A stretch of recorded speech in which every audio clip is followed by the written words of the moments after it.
Salut à tous, j'espère que vous allez bien.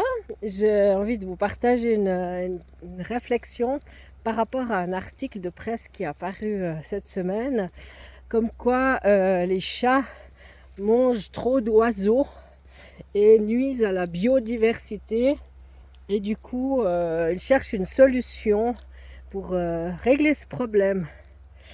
Alors moi déjà, j'aimerais bien comprendre si quelqu'un a la réponse. Comment est-ce qu'ils ont fait leurs statistiques pour donner un nombre d'oiseaux mangés par les chats en Suisse chaque année?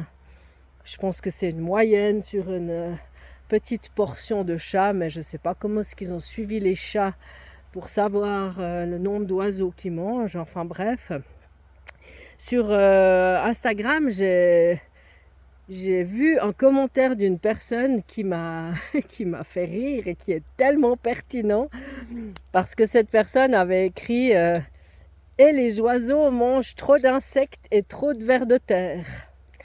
Et c'est tout à fait vrai, tout à fait intelligent, parce que si on veut pousser le délire vraiment loin, parce qu'en fait on nous dit que les chats ne participent pas à l'écosystème. Bon, ça, il faudra m'expliquer, juste parce que les animaux, pour moi, ils sont sur Terre pour quelque chose. Donc, en fait, les oiseaux, si effectivement, ils mangent certainement beaucoup de vers et d'insectes, donc si on limite les chats qui ne mangent plus d'oiseaux, il y aura plus d'oiseaux qui mangeront plus de vers et d'insectes. Donc du coup, après, ce sera quoi l'étape suivante? Il faudra tirer les oiseaux parce qu'il n'y a plus assez d'insectes et de vers de terre. Je ne sais pas, je m'interroge, mais j'aimerais bien voir vos avis parce que je trouve que c'est un délire total. Parce que quand même, celui qui tue le plus de biodiversité et d'animaux sur cette terre, c'est quand même l'être humain. Donc je trouve un peu facile de toujours mettre la faute sur les animaux. Alors quand c'est pas les chiens, c'est les chats et vice versa. Les chiens aussi, on dit que c'est des nuisibles. On m'a même dit que les chiens n'étaient pas naturels. Alors moi je vais quand même, pour la petite histoire, vous dire que moi j'ai 2 basenjis. Alors oui, là ils sont attachés parce que je suis dans une réserve de faune.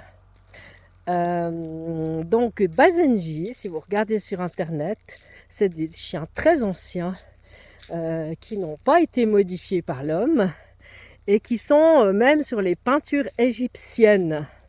Donc c'est des chiens qui sont très très très anciens. Et sur les tombes égyptiennes, on les appelle même les gardiens du silence. Parce qu'en fait, le Basenji est un chien qui n'aboie pas. Alors on dit qu'il yodel. Vous pourrez aller voir sur internet ce que c'est le chant du Basenji. Les miens ne font pas ça. Dieu merci. Donc c'est des chiens qui n'aboient pas et qui sont originaires du Congo quand même à la base, mais il y en avait quand même en Égypte. Et ils sont anciens. Donc on me dit le chien n'est pas naturel, j'aimerais bien comprendre. Parce que finalement, qu'est-ce qui est naturel aujourd'hui si on analyse bien?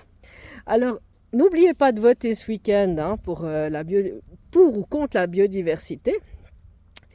Ça me laisse très sceptique les arguments de ces personnes.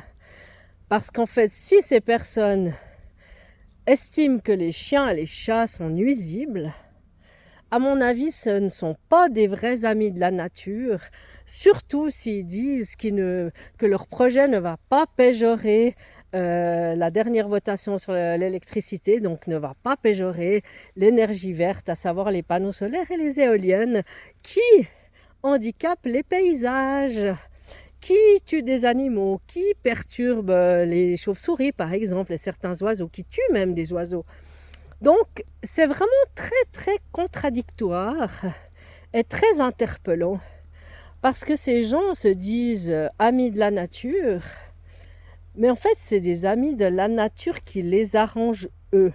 Donc, c'est des amis de la nature sélectifs, comme d'habitude. Comme quand on nous dit qu'il faut être tolérant, c'est aussi toujours une tolérance sélective. Je ne veux pas revenir sur certains sujets, mais c'est quand même interpellant. Donc, si vous avez une réponse par rapport à l'histoire des chats et des chiens, Alors ça m'intéresse beaucoup parce que qui ne sont pas dans la nature et qui sont nuisibles, qui ne font pas partie de l'écosystème, finalement, c'est comme si on dit, bah, on continue, alors allons-y, continue à tuer plein de poissons, plein de baleines, plein de phoques, plein de dauphins, plein de chiens pour les manger. C'est la logique. Je ne sais pas où elle est. Mais j'ai l'impression que ça ne s'arrête jamais. Et à mon avis, on se trompe. Enfin, vous vous trompez de cible, ces gens-là se trompent de cible. Parce que de nouveau, à mon avis, il faut plutôt s'intéresser à ce qu'on respire, à ce qui se trouve dans l'air, aux nanoparticules, aux micro-nanoparticules et à toutes ces saloperies qu'on a dans l'atmosphère, puisqu'on a de plus en plus d'études qui sortent pour dire qu'on respire de la saloperie, des plastiques, des toxiques, des acides, du soufre, etc.